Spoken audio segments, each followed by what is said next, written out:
Olá, bom, eu quero conversar com você sobre uma situação muito interessante que aconteceu essa semana.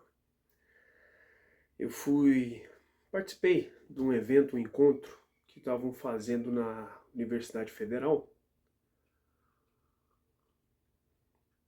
sobre poder legislativo. Inclusive é interessante porque não há muita pesquisa acadêmica sobre o parlamento. O objetivo era tratar de assuntos do poder legislativo.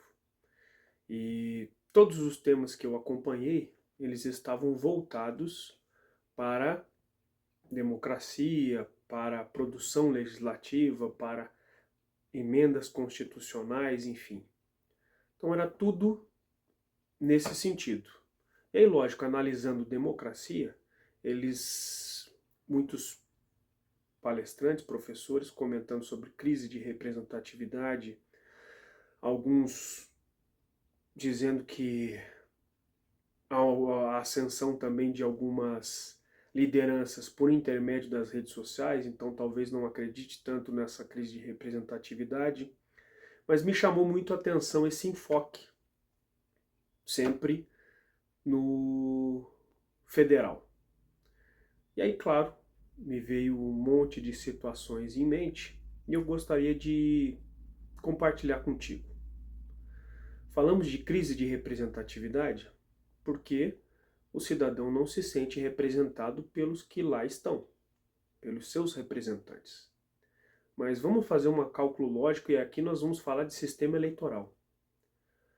Se você somar todos os. Eu vou usar o exemplo o município, porque eu volto a frisar que o enfoque que nós precisamos dar é justamente nas nossas cidades. Mas a gente vai avançar no raciocínio também. Mas pegando os municípios, vamos lá. Pegando um exemplo aqui em Curitiba, se a gente somar todos os votos que os 38, salvo engano são 38, vereadores obtiveram na última eleição, ou seja, em 2024, nós devemos totalizar um pouquinho mais, ou em torno de 20% dos votos. Estou arredondando aqui, tá? Depois eu até posso buscar o número correto, exato. Mas vamos lá. O que isso significa? Significa que 80% da população escolheu qualquer candidato menos os que lá estão. Ou seja, 80% dos eleitores, dos votos que foram dados na eleição, foram para qualquer candidato menos os que estão representando a população. Então é óbvio que a população não irá se sentir representada. Eu falei há pouco em outro vídeo nessa semana sobre a percepção do serviço prestado por parte da população e isso também passa por essa representação. E aí nós temos a internet e as redes sociais como um locus importante do discurso, mas vamos lá. Quem são as pessoas que realmente têm uma boa votação e não despendem muito recurso para a sua candidatura?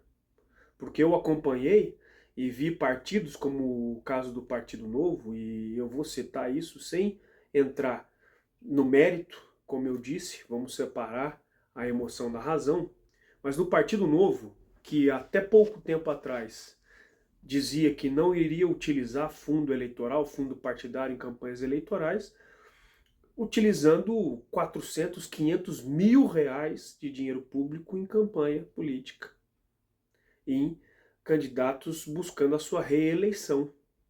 Claro, a lei permite, está tudo certo utilizar isso, mas há uma contradição absurda sobre propósito, sobre valores. E nesse cenário, o que você pensa? Pô, um parlamentar investido do cargo, que está vereador, está deputado, está deputado federal, deputado estadual, está senador, ele recebe um subsídio para que ele possa dedicar o seu tempo ao trabalho legislativo. Ele tem, muitas vezes, uma estrutura de trabalho, no caso de nível estadual e em nível federal, e nos municípios maiores, onde tem a possibilidade de ter uma quantidade de assessores.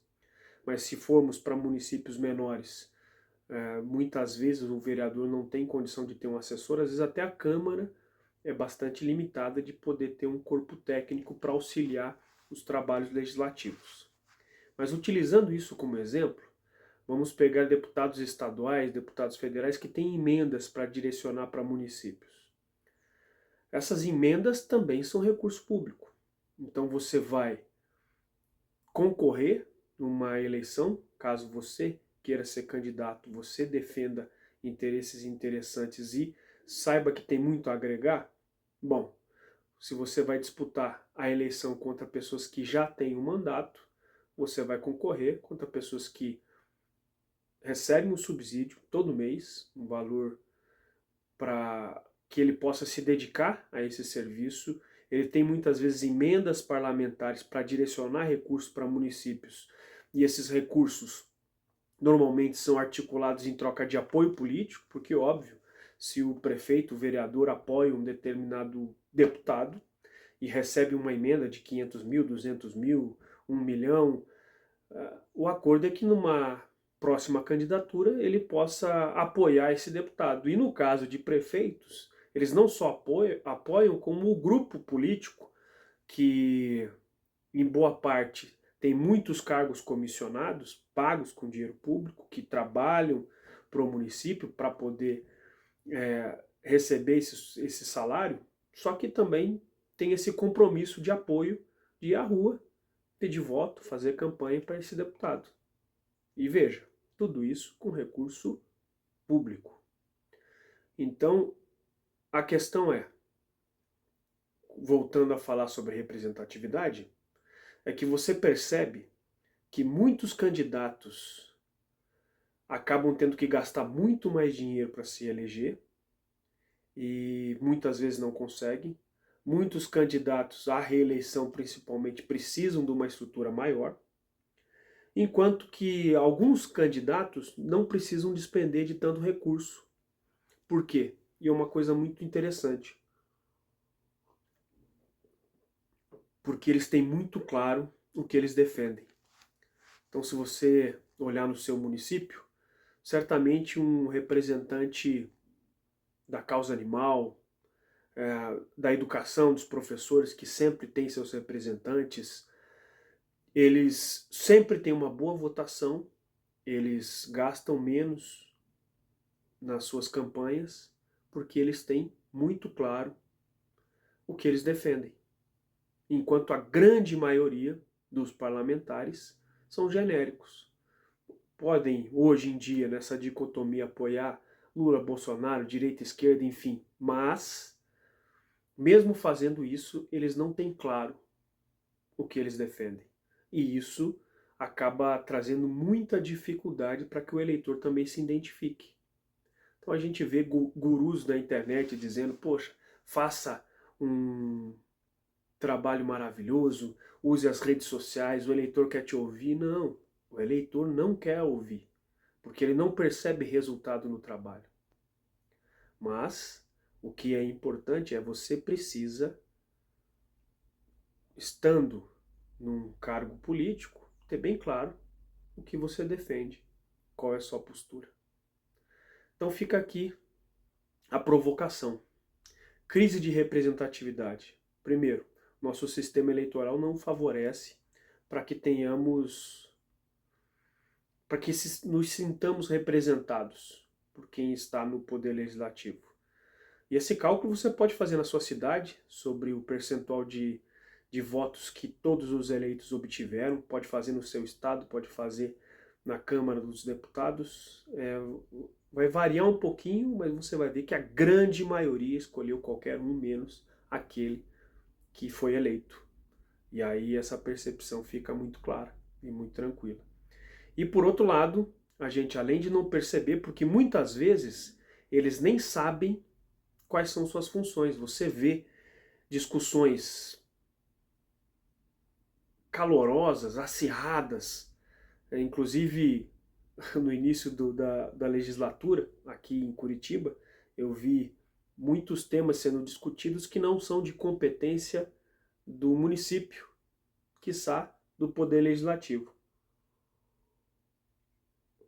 Então, muitos vereadores e vereadoras, como deputados também, às vezes não sabem quais são as funções do Poder Legislativo.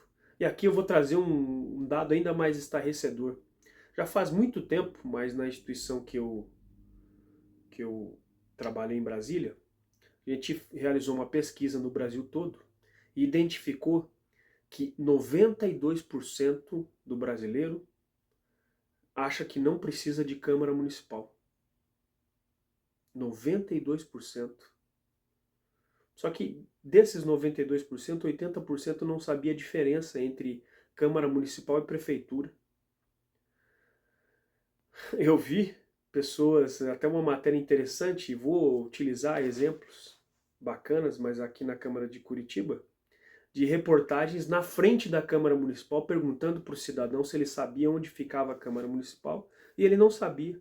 E estava em frente à Câmara Municipal. O fato é, o cidadão voluntariamente não vai participar, precisa ser provocado a fazê-lo, mas isso tem que partir dos nossos representantes. Então, há essa grande questão para ser resolvida. E claro, quando começarmos a nos sentir representados, obviamente ou certamente, a gente deve caminhar para participar um pouquinho mais, para se sentir um pouquinho mais partícipe desse processo. Fica a reflexão.